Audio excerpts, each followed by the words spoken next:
What is your name? Hi, my name's Jordan. I'm speaking on behalf of myself.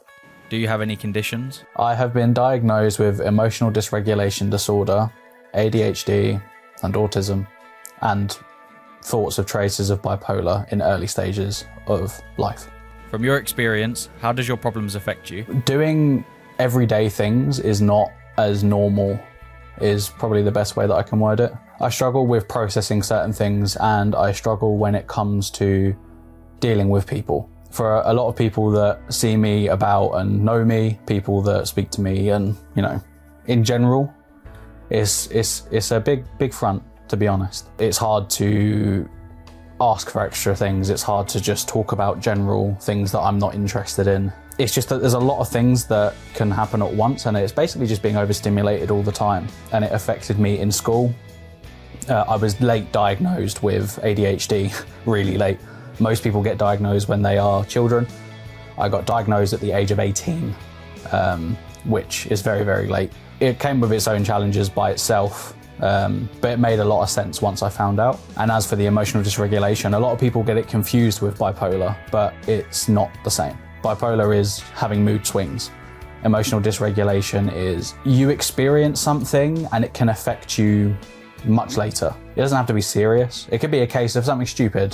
Say you go to the shop and you want to buy something and that item is not there that you were looking for. You could be completely fine. And then all of a sudden later, you then have like a slow decline on your mood and you couldn't explain it. You wouldn't know why. So although it shares similarities with bipolar, they are not the same. But it's a very common thing with people with ADHD to have it. As for the autism, very, very standardized thing. As much as it is a spectrum, I've got the very stereotypical cannot deal with light, cannot deal with very loud noises for too long. There's certain things that you have to do to accommodate yourself. What is the things you do to help you cope? If I'm doing my everyday daily life stuff, if I need to go outside and stuff, I rely heavily on music, very much so. I will blast things in my ear to try and drown out other noises, because then otherwise I end up getting focused on other things and I zone out. So music for me is like a really big thing.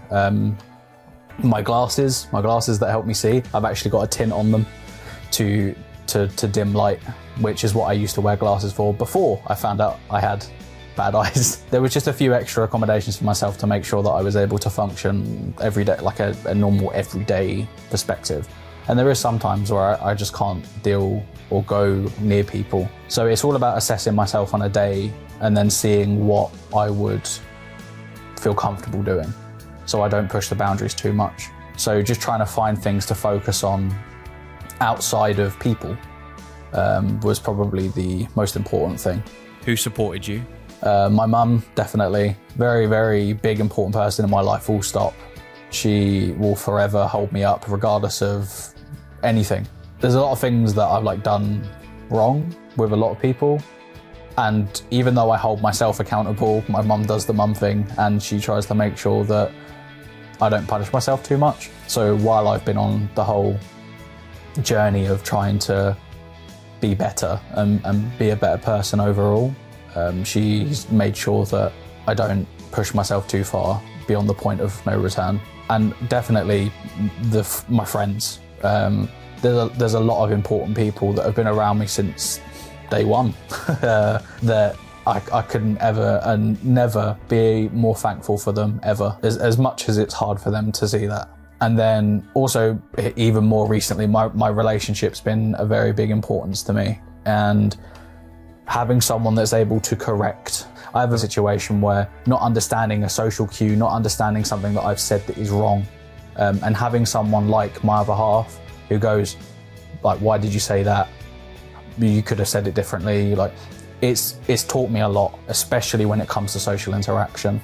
And I'm forever thankful for everyone that tries to look out for me in that regard. What advice would you give to someone who was going through it? You need to get help.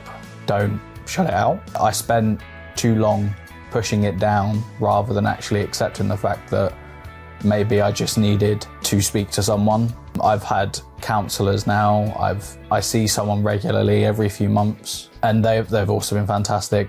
I have experienced a lot of different medications and stuff too to try and assist with certain things. Like ADHD, I unfortunately cannot be medicated, and annoyingly enough, I think most people, when they get older, ADHD gets easier, literally as it goes on. I've not experienced it just yet. I'm still having the very daily issues. I still struggle to learn certain things. I have to be interested.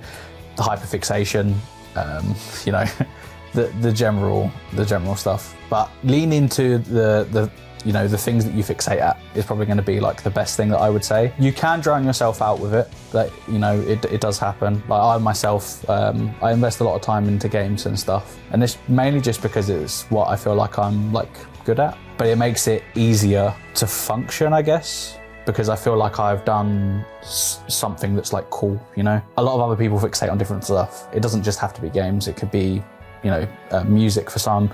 It could be just learning about animals. Like there's so many things that someone could be invested in. Lean into it, because it definitely brings out your personality a lot more, especially within that field. Anything to add? I've spoken about a lot of different things during this, I guess, interview. I'm normally the one that does this. I'm on the other side. I know that the last set of videos that we did, a lot of people were asking why I didn't speak. And to be honest, the easiest way I can put it is I just wasn't ready, and I'm still not. I've put myself out there for this one because it's important. It's important to me. It's important to other people around me. And having lost someone that was going through it made it harder. So please speak if you need to. It's important. And make sure that you check up on people that matter to you the most.